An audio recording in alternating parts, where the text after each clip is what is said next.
In April 1841, Silas Rutledge made a declaration that stunned even the cruelest plantation owners in South Carolina. He placed his daughter, Catherine, 28 years old and weighing over 260 pounds, under the absolute authority of an enslaved man, Ezekiel Cross, not as a nurse, not as a companion, but as her master in every practical sense, short of the paperwork. White society in Colleton County was scandalized. None of them, however, understood what Rutledge was truly setting in motion, or what Ezekiel Cross would do to Catherine in the months that followed. By November, Catherine's body had changed in ways no one could explain. 13 men were dead, and Cypress Grove Plantation was nothing but ash. What really happened between that enslaved man and the plantation owner's daughter? What did he do to her that terrified everyone who witnessed it? Before we uncover the disturbing truth, subscribe, hit that bell, and comment your state below. Now let me take you back to where it all began. Spring in Colleton County arrived with oppressive heat and humidity that made the air feel solid. The Comb River moved slowly through the low country, its dark water reflecting Spanish moss that hung from live oak trees like funeral shrouds. Rice paddies stretched for miles, their flooded fields worked by hundreds of enslaved people who moved through water up to their knees from dawn until dusk.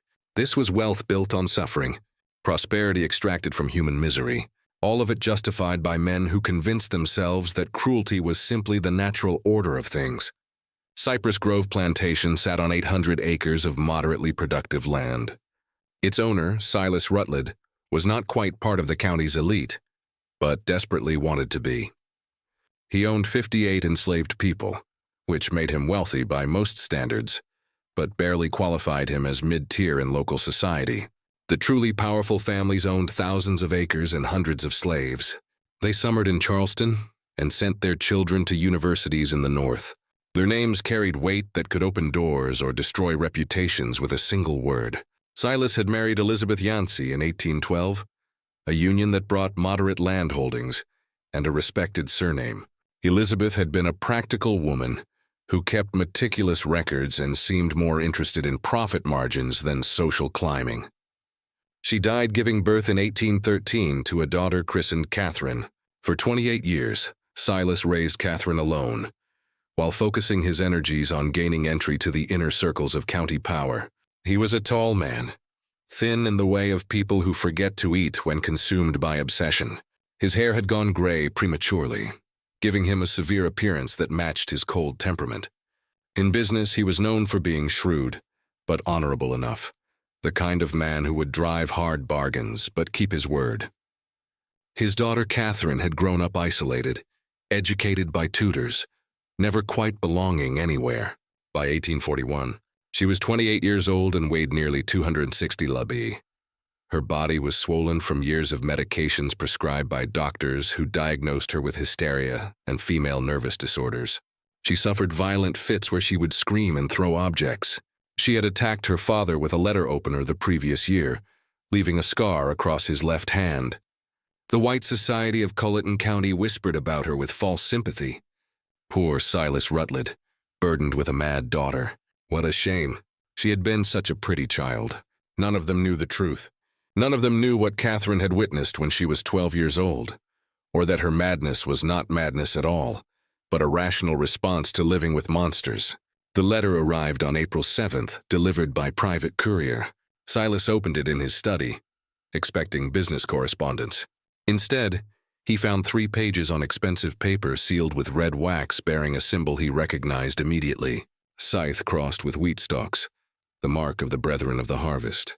The Brethren, 13 men who gathered in darkness to perform rituals they believed strengthened the land through blood sacrifice. They mixed old European traditions with beliefs borrowed from enslaved people who understood spirits and power. They believed the strong were meant to consume the weak, literally when necessary. Silas had been initiated in 1822. He had attended perhaps 40 gatherings over 19 years, participating in rituals that ranged from disturbing to monstrous. The letter informed him he was in debt. $12,000 borrowed over years of gambling losses and failed investments, an impossible sum. Repayment would require selling most of his land and all his slaves, destroying everything he had built. But the letter offered an alternative, a demonstration of commitment from members in difficult positions. Silas would take his daughter Catherine and place her under the complete authority of one of his enslaved men. Not temporarily, not as punishment, as a genuine transfer of responsibility lasting 1 full year. The enslaved man would have total control over her person, her daily activities, her treatment. Silas would announce this publicly at a gathering of the county's prominent families, explaining it as an extreme medical measure for his daughter's condition. The humiliation would be absolute. In a society where white women were supposedly precious and protected above all others, Silas would be declaring his daughter worth less than his property. But if he agreed, his debt would be forgiven, and the brethren would provide financial support to restore his position. Silas sat in his study for hours that night. He thought about his options. Bankruptcy would destroy him completely. The brethren had connections to every judge, every lawyer, every politician in the region. They could make him disappear if he became a problem, or he could sacrifice his daughter's dignity to maintain his own position. The choice society had trained him to make: property over people, power over morality. He wrote his acceptance by candlelight and sent it before dawn. 3 days later, another letter arrived with a name and brief history. Ezekiel Cross, age 33. Purchased recently through an intermediary from a Virginia plantation. Skills included carpentry and herbal medicine. Temperament listed as quiet and obedient. What the letter did not say was that Ezekiel Cross had been selected specifically for this purpose, that his placement at Cypress Grove was no accident, that he carried his own burning need for justice and the patience to wait for exactly the right moment. Ezekiel arrived on April 13th in a wagon driven by a slave trader named Henderson. The wagon pulled directly to the main house, unusual since most slave transactions happen near the barns. Silas came out onto the porch, shading his eyes against the morning sun. In the wagon bed sat Ezekiel. The first thing Silas noticed was his eyes. Most enslaved people kept their gaze down as a survival mechanism, but Ezekiel looked directly at Silas, his expression calm and assessing. It made Silas deeply uncomfortable. Ezekiel was tall, perhaps 6'2", with broad shoulders and lean muscle from a lifetime of hard labor. His skin was unmarked by whipping scars. His clothes were simple but clean. His hands were large and calloused, but his fingers had a precision that suggested skilled work, rather than just brute force. Henderson climbed down and handed papers to Silas. Ezekiel Cross, as requested. Previous owner said he was quiet but capable. Your associates want you to know this one was carefully selected. Silas barely glanced at the papers. He addressed Ezekiel directly. You understand why you are here? Yes, sir. Ezekiel's voice was deep and measured with a slight Virginia accent. My daughter is unwell. You will be responsible for her care. Doctors have failed. You claim knowledge of herbal treatments. My grandmother was a healer, sir. She taught me before I was sold. The transaction completed quickly. Ezekiel was shown to a small cabin near the main house, separate from other slave quarters. He was given basic supplies and told his duties would begin the next day. He was informed that his sole responsibility was Catherine's care, and that failure would have severe consequences. Ezekiel nodded and said, "Yes, sir," when required. Then he was left alone. For the first time since arriving, he allowed his expression to change. His jaw unclenched slightly, his shoulders relaxed. He sat on the bed and pulled from inside his shirt a small cloth bundle. He unwrapped it carefully, revealing a piece of worn paper with 3 names written in a child's uncertain handwriting. Sarah, Benjamin, Ruth, his wife, his son, his daughter, sold away from him 3 years ago to a plantation in Alabama, known for working slaves to death. He had learned they all died within 18 months. Sarah from untreated fever, Benjamin from an injury that turned septic, Ruth from simply giving up, a 6-year-old child who stopped eating because she could not understand why her family had been torn apart. And Silas Rutledge had been the one to sell them, not because he needed money, not because they had done anything wrong, but because he had been demonstrating to the brethren that he could make hard decisions without sentimentality. He had split a family like kindling for burning. Ezekiel had spent 2 years working his way south, deliberately getting sold from plantation to plantation, always gathering information. He learned about the brethren through whispers. He learned about their rituals and members. He learned they considered themselves above any consequence. When the opportunity came to be sold to Rutledge specifically, Ezekiel knew this was his chance. He would have access to Rutledge's house, to his secrets, to his vulnerabilities. And sometimes justice came not from courts or laws, but from patience and planning, and being willing to become exactly as monstrous as necessary. He folded the paper with the 3 names and tucked it away. Then he lay back and stared at the ceiling and began planning what came next. His first day began on April 14th. A house slave named Judith, middle-aged with graying hair, brought him to Catherine's room on the 2nd floor. She knocked reluctantly. "Miss Catherine, your father has brought someone to help with your treatments." A crash from inside, something heavy hitting the wall. Then Catherine's voice, slurred but venomous. "I do not want more treatments." "Send him away." Judith looked at Ezekiel with sympathy. "She has bad days. This is one." Ezekiel opened the door and stepped inside, closing it before Judith could follow. The room was large but dark. Heavy curtains drawn. The air was stale, smelling of unwashed bedding and something else. The sweet rot smell of mercury.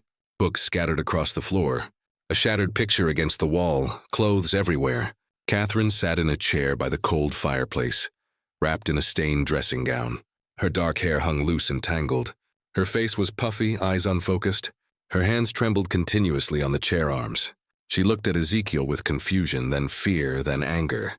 "Who are you?" "I said no more doctors." "I am not a doctor, miss. My name is Ezekiel. Your father asked me to help you. Help." She laughed harshly. "That is what they all say. Help, treatment, medicine. They mean poison. They mean chains. They mean silence." She stood suddenly swaying. "I know what this is. He is punishing me again for remembering, for speaking, for refusing to forget." Ezekiel stood still, non-threatening. "What are you supposed to forget?" The question caught her off guard. Her anger flickered to something more vulnerable. "You do not know." "I know nothing, miss. Only that your father says you are unwell." Catherine studied him intently as if really seeing him for the first time. "You are not from here." "Virginia originally, miss. Do you know what happens in this house? What they do in the cellar?"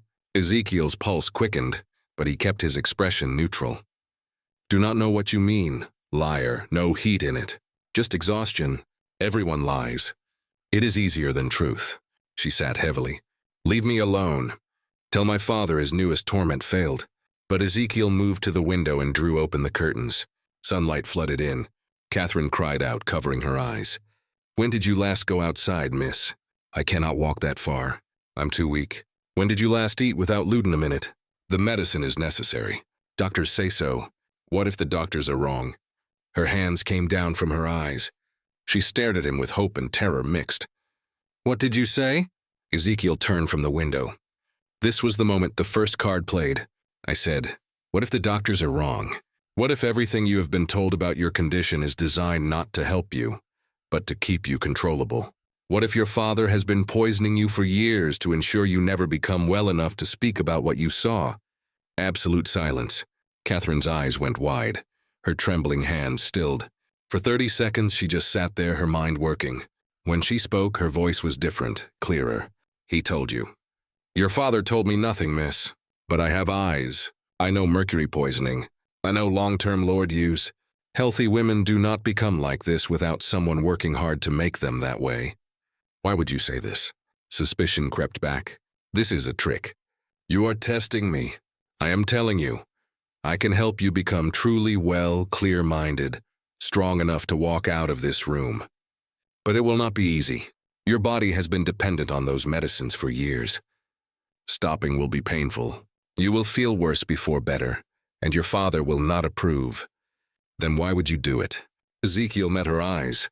"Because I have my own reasons for wanting Silas Rutledge to suffer, and the best way to make him suffer is to give him back a daughter who is sane enough to remember everything, and strong enough to speak about it.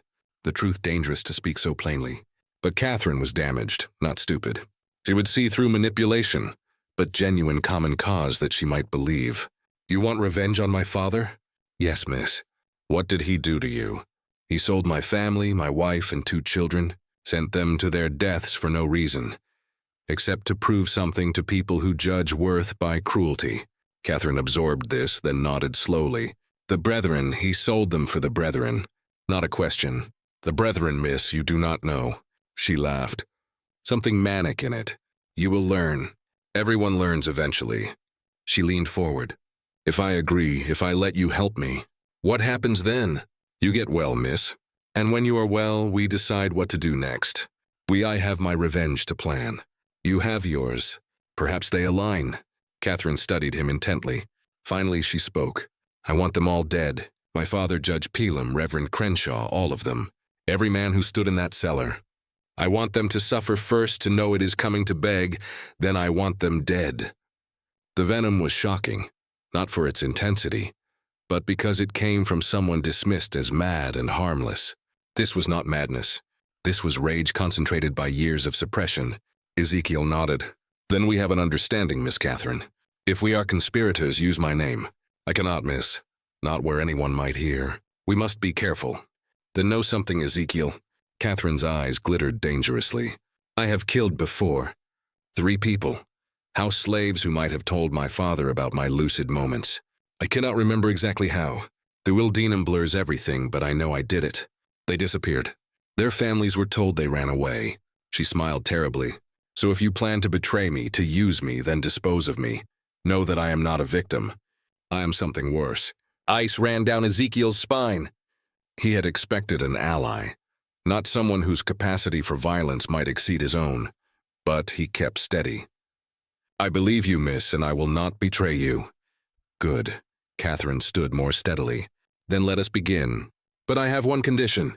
When this is over, when we have had our revenge, I want to die. I do not want to live with what I have seen and done. You will help me with that too, agreed. Ezekiel had not expected that, but he was committed now, agreed. Then we have a deal. Catherine extended her hand. After hesitation, Ezekiel shook it. Her grip was stronger than expected. Over the following week, Ezekiel began Catherine's treatment. He gradually reduced her laudanum, replacing some with herbal tinctures, valerian root for anxiety and sleep, chamomile for digestive distress, milk thistle to help her liver process accumulated toxins. The process was brutal. Catherine spent 3 days in bed with fever, shaking, and vomiting. Ezekiel stayed with her through it, holding a basin while she was sick, wiping her face with cool cloths, speaking quietly just to remind her she was not alone. When the worst passed, she was weak but clearer than she had been in years. The constant tremor decreased. Her speech was less slurred. She could focus on reading. Then real work began. Ezekiel had her walking short distances at first from her room to the hallway end and back. It exhausted her, but he insisted every day a little further. He adjusted her diet, bringing lean meats and vegetables instead of heavy pastries. He limited portions strictly, though she fought him years of using food as comfort, making restriction difficult. While working on her physical recovery, they talked. Catherine told him about the cellar, about what she saw at 12. She described it in detail that made Ezekiel's stomach turn, but he listened without interruption. She told him about years of gaslighting that followed. Her father convincing everyone, including herself, that she was mad, that she invented memories, that nothing she said could be trusted. She told him about the journal she kept hidden. Pages documenting dates and times when her father left late at night, names of visitors at strange hours, sounds from below that should not be possible. Ezekiel told her about his family, about Sarah, who sang while working and taught their children to read despite the danger, about Benjamin, who at 8 could do mathematics that amazed overseers, about Ruth, who loved flowers and picked wild blooms to make their cabin beautiful. He told her how Silas came to the Virginia plantation with a buyer's warrant, how he inspected them like livestock, how he agreed to purchase all 3 for reasonable price, then changed terms at the last moment, saying he only needed the woman and children, not Ezekiel, how he deliberately split the family for no practical reason, but simply because he could. He smiled when he did it. Ezekiel said quietly, "That is what I remember most. My son crying, holding my leg, begging. My wife trying to be strong, telling Benjamin to be brave, and your father smiled like it pleased him to cause that pain." Catherine listened with newly clear eyes. "I am sorry. I know sorry is just a word, but I am sorry you suffered because of what my father is." You are not responsible for what he does, miss. No, but I am responsible for what I do next. And I promise you, Ezekiel, he will pay for what he took from you. They will all pay. The formal announcement was scheduled for April 29th. 41 people gathered in the Cypress Grove dining room for what invitations described as an important family announcement. The county's elite arrived in carriages. Judge Pelham with his wife Eleanor, Reverend Crenshaw with his daughter, Marcus Fanning and his family, Benjamin Lyle from the bank. The meal was elaborate. Oysters, roasted duck, multiple rice dishes, sweet potatoes, fresh bread, a towering cake for dessert. Through it all, Catherine sat at her father's right hand, eating sparingly, speaking when spoken to, but volunteering nothing. Ezekiel served alongside other house slaves, moving quietly, refilling glasses, clearing plates. He was invisible to most guests, but he listened to every word, watched every interaction, filed away information. After dessert, Silas stood and tapped his glass. My friends, thank you for joining us. As you know, Catherine has been unwell for years. We tried every treatment, doctors from Charleston, a specialist from Philadelphia. Nothing helped until recently. He gestured toward Ezekiel. 2 weeks ago, I brought in Ezekiel, who has knowledge of herbal medicine. As you can see, Catherine is much improved. Cleared, calm, more herself than in many years. Polite murmurs around the table. Catherine kept her expression neutral, though Ezekiel saw her hands gripping her napkin beneath the table. This improvement, Silas continued, has led to a difficult decision. Catherine requires ongoing care more intensive than our household can provide. After much consideration, I've decided Ezekiel will assume full responsibility for my daughter's welfare. He will have complete authority over her treatment, daily activities, and living arrangements, effective immediately. The murmurs changed tone. Confusion now. Several guests exchanged glances. Mrs. Pelham's face registered shock. Marcus Fanning spoke up. Silas, I do not understand. You are placing your daughter under a slave's care permanently. I'm placing her with someone who succeeded where others failed. My daughter's health is more important than social convention. But surely, Reverend Crenshaw interjected carefully, there are other options. A companion, a nurse, someone more appropriate. Silas's expression hardened. I have made my decision. Catherine agrees. Do you not, daughter? All eyes turned to Catherine. This was the moment she could refuse, could expose everything, could bring it all crashing down. Instead, she smiled, small, controlled, revealing nothing. I trust my father's judgment. Ezekiel has been kind and his treatments help. I am content with this arrangement. Perfectly delivered. But Ezekiel saw what others did not, saw her knuckles white on that napkin, saw the flash in her eyes promising violence. She was playing the required role, the obedient daughter. But inside she was screaming. The evening passed in awkward conversation. Some guests left early. Others stayed to speak with Silas privately, asking questions they did not want public. Ezekiel caught fragments. Are you certain this is wise? What will people say? The brethren will not approve of this becoming public. The last from Judge Pelham spoken low near the study. Silas's response was too quiet to hear, but whatever he said made Pelham nod and clap his shoulder. By midnight, all guests had departed. Catherine retired to her room. Silas went to his study. Ezekiel helped with cleanup, then made his way upstairs. He knocked softly on Catherine's door. Come in. She sat by the window, still in her dinner dress, looking out at dark grounds. She did not turn. It is done then. I am officially your responsibility. Property of property. How absurd. How are you feeling, miss? I want to burn this house down with everyone in it. But we must be patient. Is that not what you tell me? Yes, miss. I agreed because I want them to feel secure. I want them to think this is just my father's eccentricity. I want them to forget about me while we work. She turned to look at him. Did you see their faces? The disgust, the pity. They think I am pathetic. They have no idea what we are planning. And what exactly are we planning, miss? Catherine moved to her dresser and pulled out a wooden box. Inside were papers covered in her handwriting. I have been documenting everything I remember for years. Dates, names, ritual descriptions coded so it looks like nonsense if found. But I can decode it. We have enough to destroy 20 men. And will anyone believe us, miss? A woman recently recovered from madness and an enslaved man. No. which is why we need proof.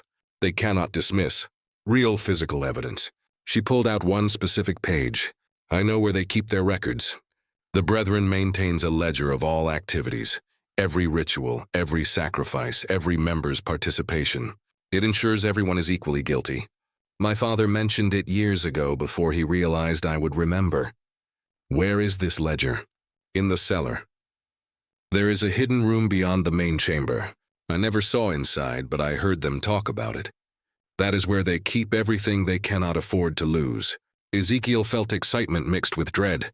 Such a ledger would be devastating evidence, but getting it meant going into the heart of the Brethren's domain. We would need to access it when the house is quiet. My father travels to Charleston monthly for business. The next trip is May 14th. He will be gone 3 days. That gives us 2 weeks to prepare. We need the cellar layout, every room, every hiding place. I can help. I've been thinking about this for 16 years. I know exactly what needs to happen. They spent an hour going over details, speaking in whispers. Catherine sketched the cellar layout from memory. Ezekiel asked about guards, keys, slave schedules. When he left her room, it was nearly 2 in the morning. He made his way to his small room, mind racing. He was fully committed now to conspiracy with a woman who was brilliant and damaged and frightening. He pulled out the paper with his family's names and looked at it by candlelight. I am doing this for you, for Sarah, for Benjamin, for Ruth, for every person who suffered because men like Silas Rutledge believe power gives them the right to destroy lives. He blew out the candle and lay in darkness, listening to the house settle. Somewhere below in a cellar he had never seen were secrets that could tear apart South Carolina's most powerful families. In 2 weeks he would go down there to find them. The 2 weeks passed with deceptive calm. Catherine continued improving. Her weight dropped. Her mind stayed sharp. She walked further each day. More importantly, she was translating sections of her coded journals for Ezekiel, filling in details about the Brethren that made his blood run cold. The Brethren was not unique to Colleton County. It was part of a larger network across the South. Connected societies in Charleston, Savannah, New Orleans, Richmond, different names, but always the same structure. Wealthy men who believed their power derived from ancient practices of dominance and sacrifice. They believed they continued traditions going back thousands of years, Catherine explained one afternoon. European mystery cults mixed with things learned from enslaved people. They twisted it into something monstrous, justification for things that have no justification. And the sacrifice is not always human. Sometimes animals, but other times they take people who will not be missed. Slaves with no family, poor whites who wander onto their properties.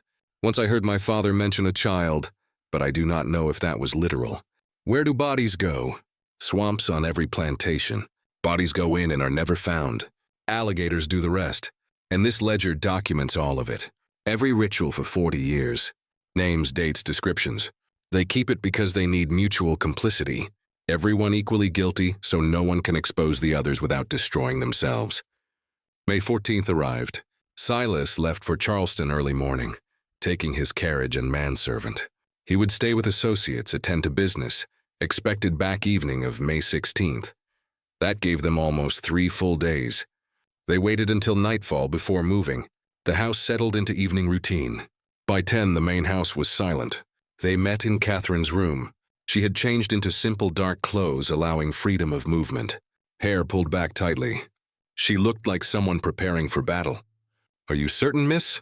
I've never been more certain. Let us go. The cellar entrance was in the kitchen behind the pantry. The door looked like wall paneling, but pressed right, it clicked open, revealing narrow stairs descending into darkness. The smell hit immediately. Damp earth and old smoke and something organic and rotten. Catherine noticed his reaction. You get used to it. I wish I could say you stopped smelling it, but I would be lying. They descended carefully.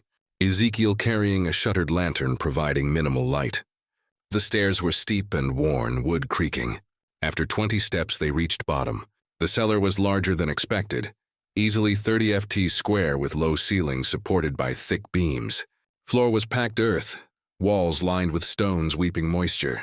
At center was what Catherine called the altar, though now it looked like just a heavy wooden table. But dark stains on its surface and grooves carved in edges told their own story. Around the room were candle holders, clay jars sealed with wax, Wooden boxes, a rack holding black robes with crimson trim. Along one wall, shelves containing books and papers. Catherine moved with certainty of someone following a memorized map. She led Ezekiel to the far wall where stones seemed solid. But she pressed one particular stone, and something clicked. A section swung inward, revealing another chamber. This room was smaller, 10 ft square, and here the brethren kept its secrets. The ledger sat on a wooden stand in the center, massive 2 ft tall and 18 in wide, bound in dark leather with metal clasps. Next to it were smaller journals. Around the walls were shelves containing jars Ezekiel refused to examine too closely. "There," Catherine whispered, pointing. "That is what we need." Ezekiel moved to the stand and opened the book carefully. Pages were thick parchment covered in meticulous handwriting, names and dates going back to 1800. Ritual descriptions written in clinical detail, like scientific experiments rather than atrocities. He began reading, and with each entry his horror deepened. These men had not just committed occasional violence, they made it systematic. Regular gatherings every 6 weeks. Rituals timed to agricultural cycles, believing blood fed land. They had killed at least 37 people over the years, probably more. Mostly enslaved people, but also poor whites, indigenous people, anyone vulnerable, and notes about consumption. They had not just killed, they had eaten. Pieces of victims prepared specific ways consumed during ritualistic meals. They believed transferred power. "Dear God," Ezekiel whispered, "this is worse than I imagined. I tried to tell you." Catherine's voice was flat. "I watched them when I was 12. I watched them cut pieces from that woman on the altar. I watched my father raise a goblet and drink. Then I spent 16 years being told I was insane, that I imagined it all. But I knew. I always knew." Ezekiel turned pages looking for entries about his family. He found them in October 1838, 3 lines. Purchased family unit from Virginia. Woman Sarah. Children Benjamin and Ruth. Separated from male to demonstrate resolve. Sent to Alabama contact. Payment received. 3 lines. That was all his family's destruction merited. "We need to take this," Ezekiel said, voice tight with rage. No, Catherine's hand on his arm. "If we take it now, they will know immediately. We need to copy the most important entries first." She was right, but Ezekiel wanted to burn everything. But revenge required patience, required being smarter than the enemy. They spent 3 hours working. Catherine had brought paper and ink. She copied entries about specific rituals, focusing on ones, naming current members. Ezekiel documented victims, creating a list of names and dates that could potentially be cross-referenced with other records. Exhausting work made worse by the content. Several times Ezekiel had to stop, hands shaking too badly. Once Catherine left the chamber entirely, overcome by memories, but slowly, methodically, they built their case, page after page of evidence. They were so focused, neither heard footsteps on the cellar stairs. First indication something was wrong was when light flared in the outer chamber. Lantern light much brighter than their single lamp. Ezekiel looked up sharply. Blood going cold. Silas Rutledge stood in the doorway, flanked by 2 other men. Behind them, at least 4 more figures in the main cellar. "I must admit," Silas said calmly, "I'm impressed. I did not think you would find the inner chamber." Catherine stood slowly, placing herself between her father and Ezekiel. "You were supposed to be in Charleston." "I was supposed to be, but I never trusted your miraculous recovery.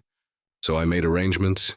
I left this morning, yes, but I returned this afternoon and watched the house all evening, waiting to see what you would do."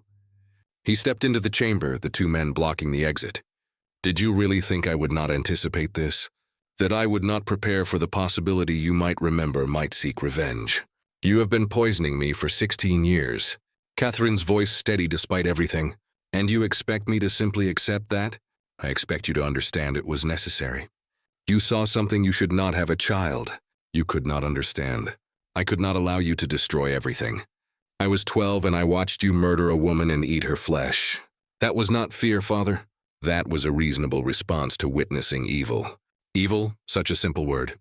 Silas moved further into the room, eyes moving between Catherine and Ezekiel. "And you, using my daughter to get to me, filling her head with ideas of revenge." Ezekiel said nothing, calculating distances and odds. 7 men against 1 with Catherine in no condition to fight. The situation looked hopeless. Silas seemed to read his thoughts. Do not do anything foolish. I do not want to hurt either of you. Not permanently, but I cannot have this rebellion continuing. He gestured to the men behind him. Bring them upstairs. We need to discuss what happens next. They were taken to Silas's study and locked inside together. The room was windowless except for one high transom. Impossible to reach. The door was heavy oak locked from outside. As soon as they were alone, Catherine moved to Ezekiel. Are you hurt? No, miss, but we are in serious trouble. Yes, but not as much as you think. She pulled something from inside her dress. The papers they had been copying. I managed to keep these. He did not search me. Too confident. That will not help if we are dead. We are not going to die. Not tonight. Catherine's eyes were calculating. My father will want to resolve this without killing me if possible. I am still his daughter, his blood. That gives us leverage. Over the next hour, they heard arrivals, voices in the hall, men gathering. The brethren was assembling. Finally, the door opened. Marcus Fanning stood there, face grim. They are ready for you. Come peacefully and you will not be harmed. They were led down to the cellar again. This time, the main chamber had been transformed. All 13 brethren members present, dressed in ritual robes. Candles burned in every holder. The altar was draped with crimson cloth. 13 chairs arranged in a perfect circle, all occupied except Silas's at the altar's head. Ezekiel and Catherine were positioned in the circle's center, forced to stand facing Silas. The other members watched with expressions ranging from curiosity to hostility. Silas removed his hood. Brothers of the harvest, thank you for coming on short notice. We face a crisis. My daughter and her associate discovered our inner chamber. They saw the ledger. They were copying entries when I interrupted them. Judge Pelham spoke up. Then they must be silenced permanently. This is not complicated. I disagree. Silas held up a hand. My daughter is blood. I cannot simply dispose of her without exhausting other options. And the man represents an opportunity. What opportunity? Reverend Crenshaw asked. To test something I have long believed, that a person can be drawn into our work through their own actions if framed correctly. Silas turned to Ezekiel. You want revenge on me. You want to destroy me for what I did to your family. I understand that. But what if I offered you a different kind of revenge, a more meaningful one? I do not understand, Ezekiel said carefully. I am offering you membership not as an equal. The Brethren does not accept men of color as full members, but as an associate. You would attend our gatherings, participate in rituals, and in exchange I would give you what you want most. My family is dead. You cannot give me what I want. No, but I can give you revenge against the people who killed them. The plantation owner in Alabama who worked your wife and children to death. His name is Edward Gaines. He is not part of the Brethren. He has no protection from us. If you join us, prove your loyalty. I will give you resources to destroy him. Money, information, whatever you need to make him suffer as you have suffered. The offer hung in the air, obscene in its calculation. Join the men who destroyed his family to get revenge on another monster. And if I refuse, then you and Catherine both die tonight. Your bodies go into the swamp. No one will ever know what happened. The papers Catherine was copying will be burned. Her journals destroyed. Everything continues as it always has. Silas spread his hands. But if you accept, you live. Catherine lives. You get your revenge. All it costs is your soul. Ezekiel looked at Catherine. Her face was pale, but she gave him the slightest shake of her head. Do not do it. Whatever happens, do not become them. But Ezekiel was thinking about accepting, about getting inside their organization, about gathering more evidence, about buying time. He looked back at Silas and Catherine. What happens to her? She returns to her room, resumes her medications, forgets what she has seen. The alternative is she dies alongside you. No. Catherine's voice cut across the chamber. I will not forget again. I will not be silenced. Kill me if you must, Father. But I will not pretend I do not know what you are. Silas's expression hardened. Then you have made your choice. Wait. Ezekiel spoke quickly. I accept. But on one condition, Catherine goes free. Not back to her room. Free, let her leave this house. Leave South Carolina. Give her money to start over. If you do that, I will join you. Several Brethren members shook their heads. But Judge Pelham spoke. The boy makes a point. The girl is already broken. Even if she spoke, who would believe her? But a man willing to join us to be complicit, that is valuable.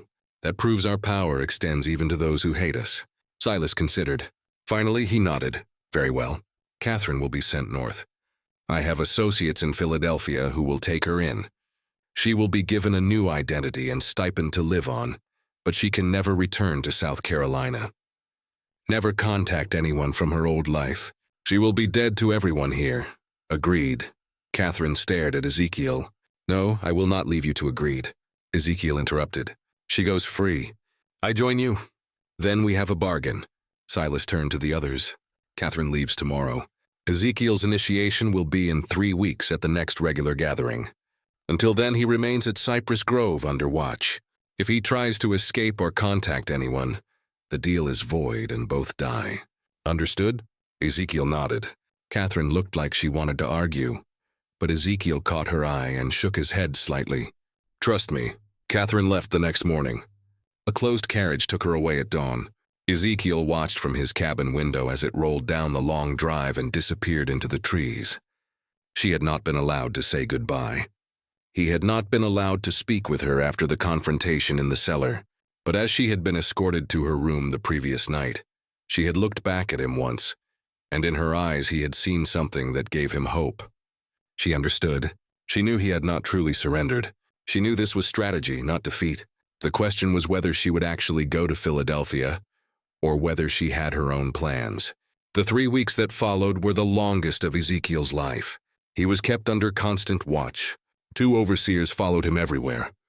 He was not allowed to leave the plantation grounds.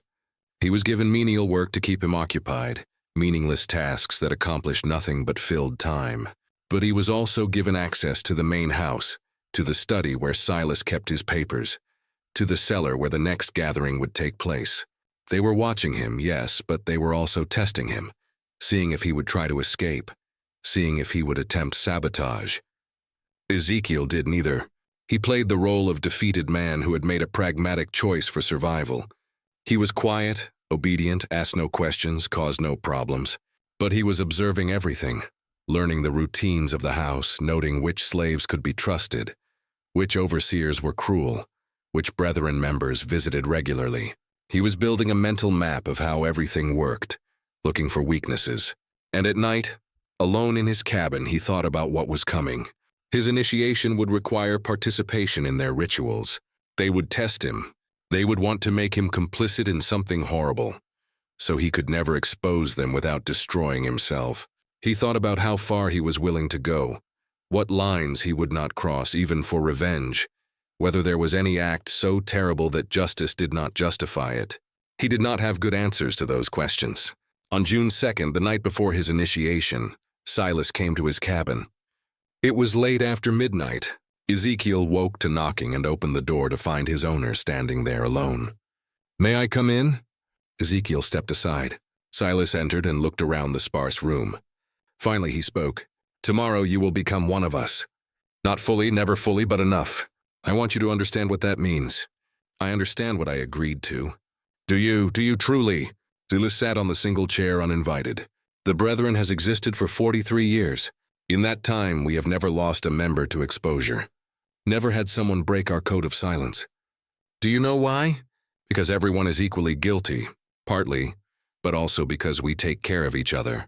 A man joins the Brethren and suddenly doors open.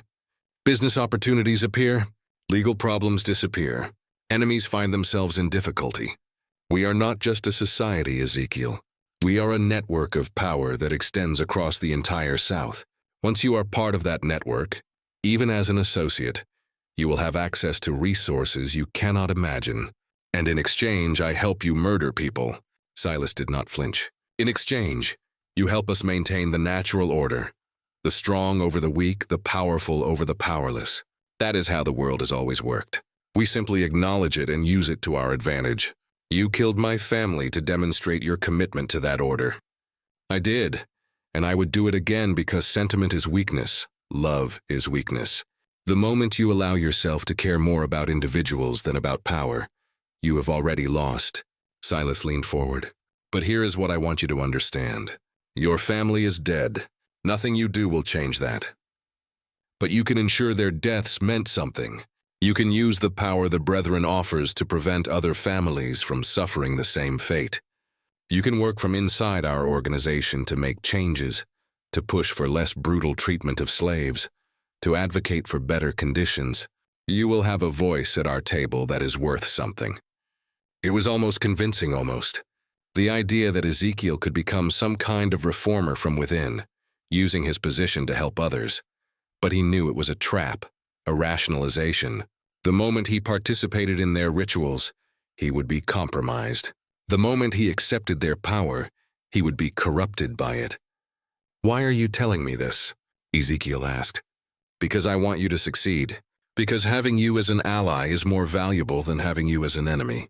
Because I killed your family, but I do not want to kill you." Silas stood. "Tomorrow night you will be asked to do something difficult, something that will test whether you truly commit to this path. I am telling you now, whatever you are asked to do, do it. Do not hesitate. Do not show weakness, because if you fail the test, both you and Catherine die." "Yes, I know she is not really in Philadelphia. I know she is hiding somewhere, planning her own revenge. But I have people watching for her. The moment she surfaces, if you have not proven yourself, she will be found and killed. Do you understand?" Ice flooded through Ezekiel. Catherine was alive, but she was in danger, and his actions tomorrow would determine whether she lived or died. "I understand," he said quietly. Silas nodded and left without another word. Ezekiel sat alone in the dark cabin, thinking about the impossible position he was in. He had to participate in something monstrous tomorrow, had to prove himself to monsters, had to become complicit in evil, or he had to find another way, a third option that neither Silas nor the brethren anticipated. He pulled out the paper with his family's names, looked at them in the moonlight coming through the window. "Forgive me," he whispered, "for what I'm about to do, for what I have to become. I promise you it will not be for nothing." The gathering began at midnight on June 3rd. Ezekiel was brought to the cellar by two brethren members who stripped him to the waist and tied his hands behind his back. They led him down the stairs into the candle-lit chamber, where all 13 members waited in their robes. Silas stood at the altar's head. "Brothers of the harvest, tonight we conduct an initiation, unlike any in our history. We bring into our circle a man who has every reason to hate us, a man who has lost everything because of what we represent. We do this to prove that our power extends even to our enemies, that anyone can be brought into the fold if the price is right." He gestured, and two more brethren members brought forward a figure bound and gagged, struggling weakly. They placed the person on the altar and stepped back. It was a young woman, enslaved, maybe 18 or 19 years old, terrified. "This is your test, Ezekiel." Silas said, "To join us, you must participate in our ritual. You must take the knife and make the first cut. You must prove that your desire for revenge against Gaines is stronger than your moral objections to our methods. If you refuse, you die here tonight. If you accept, you become one of us, and we help you destroy the man who killed your family." The other brethren members began chanting low rhythmic sounds in a language Ezekiel did not recognize. The candles flickered. Shadows danced on the walls. Silas held out a knife.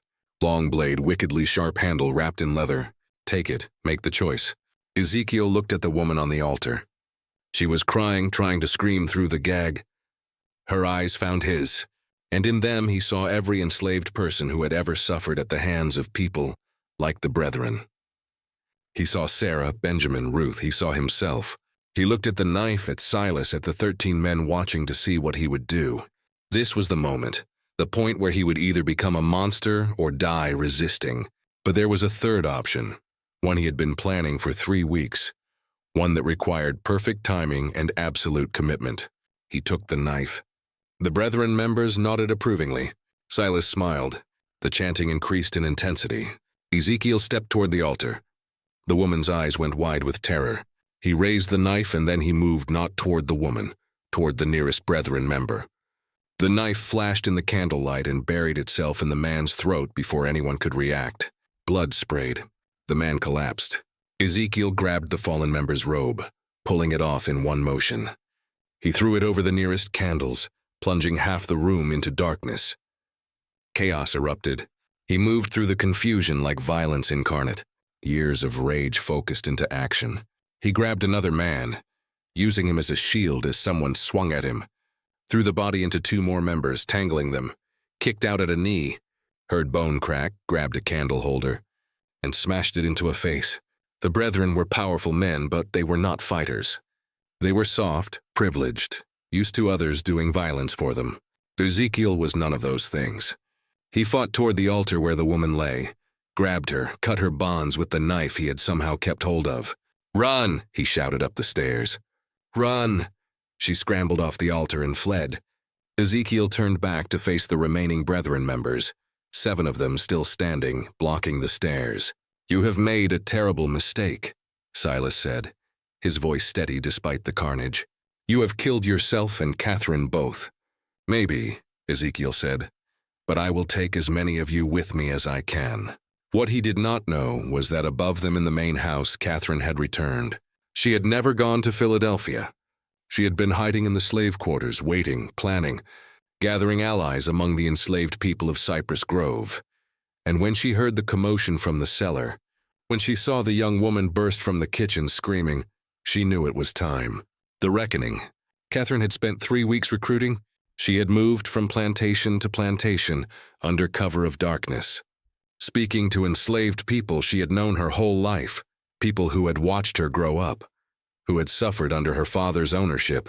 She told them about the brethren, about the cellar, about the rituals, and she told them that tonight was the night they could end it. 23 people came, men and women who had nothing left to lose, who had lost children to the brethren's rituals, who had watched friends disappear into the swamps, who had endured decades of brutality from men who believed themselves untouchable. They came armed with tools from the fields, axes, scythes, hammers. They came with rage that had been building for generations. When the young woman burst from the cellar, Catherine led them down. The brethren members, still trying to subdue Ezekiel, did not hear them coming until it was too late. The enslaved people flooded into the cellar like a tide. There was no mercy in what followed, no hesitation. These were people who had been told their entire lives they were property, that their suffering did not matter, that their lives had no value. Now they were proving how wrong those beliefs were. The brethren tried to fight. Judge Pelham pulled a pistol but was struck down before he could fire. Reverend Crenshaw begged for mercy and received none. Marcus Fanning tried to flee up the stairs and was dragged back down. Silas Rutledge, seeing everything collapse around him, tried one last desperate play. He grabbed Catherine, pulling her to him with a knife at her throat. "Stop, stop, or I kill her." The room went still. Catherine looked at her father with no fear in her eyes.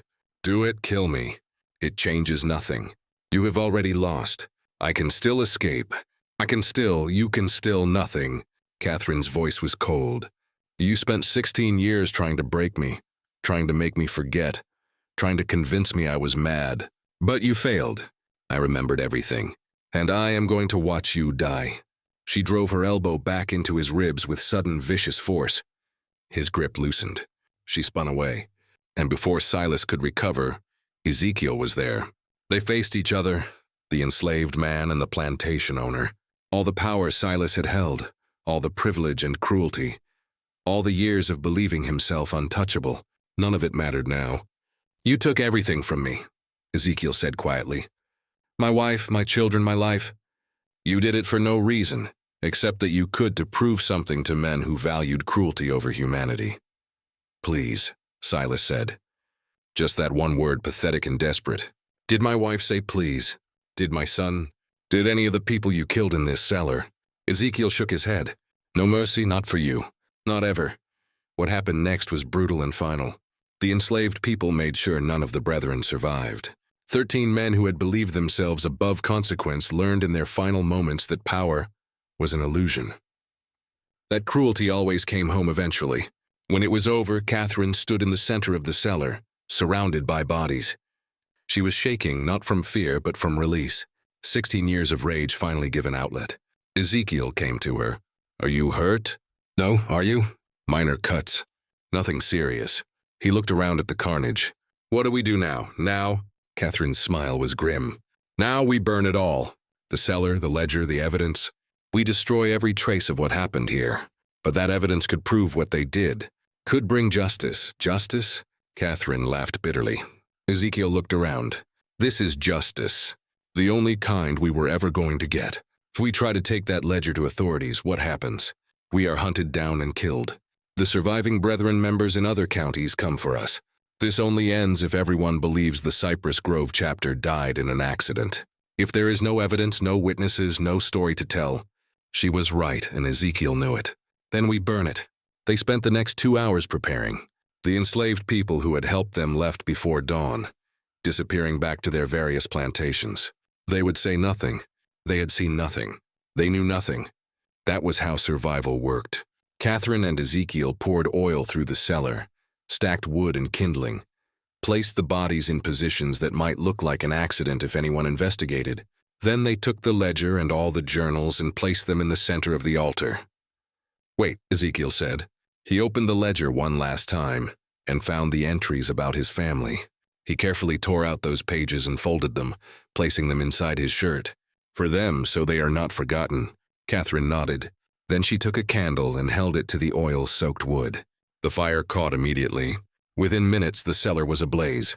They fled up the stairs and out of the house, stood in the yard, watching as flames engulfed Cypress Grove Plantation. People would come. Other plantations would see the smoke. There would be questions, but Catherine and Ezekiel had their story prepared. A terrible accident. A candle knocked over in the cellar. The master and his guests trapped below. So tragic, so terrible.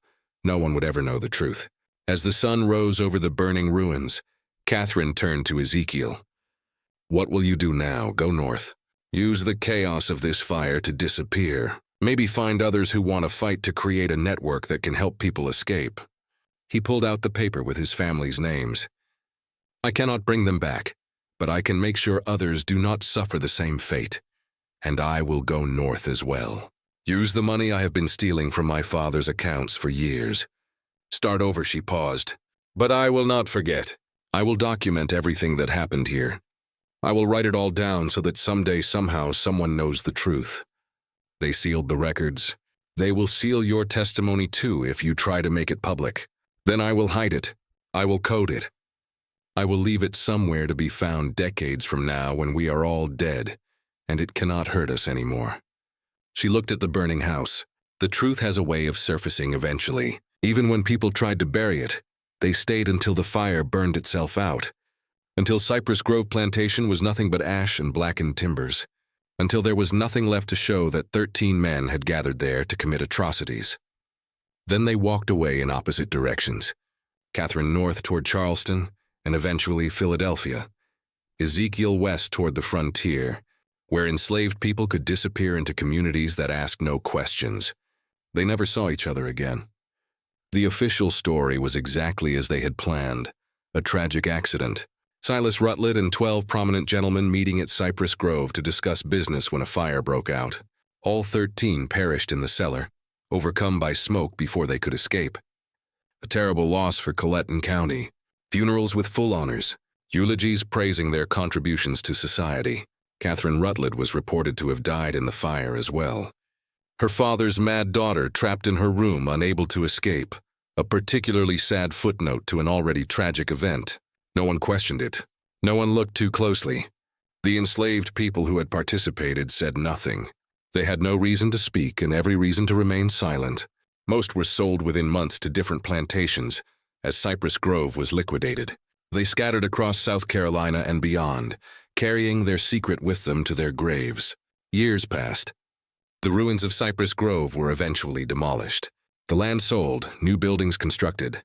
Life moved on as it always does, covering over the past with the present. But whispers persisted, stories told in slave quarters late at night about the plantation where the masters burned. About the night justice came to men who thought themselves untouchable. About the woman and the man who made it happen. The stories changed, with each telling becoming legend, becoming myth. But the core remained. That cruelty had consequences. That power was not absolute. That sometimes the powerless found their power. In 1863, during the Civil War, Union troops occupied the area where Cypress Grove had stood. They found evidence of old tunnels beneath the property, found bones in the nearby swamp, found markings on trees that suggested ritual sites. But the war moved on, and no one had time to investigate further. In 1971, during demolition work, a journal was found sealed in a wall. It detailed everything: names, dates, rituals, victims. But as Catherine had predicted, it was coded. And before anyone could fully decode it, the journal vanished from county records. Some say it was destroyed. Others say it was taken by descendants of the Brethren families protecting their ancestors' secrets. A few believe it still exists somewhere, waiting to be rediscovered when the time is right. What is known is this: 13 prominent men died in a fire in 1841. Catherine Rutledge disappeared shortly afterward, though no body was ever confirmed found. An enslaved man named Ezekiel Cross was reported sold to a plantation in Alabama, but no record of the transaction exists. And for years afterward, stories circulated among enslaved communities about a network helping people escape, led by a man who had faced the monster and won. Whether those stories were true or just wishful thinking, no one can say for certain. But sometimes truth lives not in official records, but in the stories people tell, in the memories they keep, in the justice they remember, even when history tries to forget. This mystery shows us that power built on cruelty is never as solid as it seems, that secrets kept in darkness eventually find light, that the people deemed powerless often hold the most dangerous power of all, the power of witness, the power of memory, the power of refusing to forget. What do you think of this story? Do you believe everything was revealed? Do you think that journal still exists somewhere waiting to be found? Leave your comment below. If you enjoyed this tale and want more dark historical mysteries like this, subscribe to Liturgy of Fear. Hit the notification bell so you never miss a story, and share this video with someone who loves mysteries that blur the line between history and horror. These stories need to be remembered. These voices need to be heard. See you in the next video.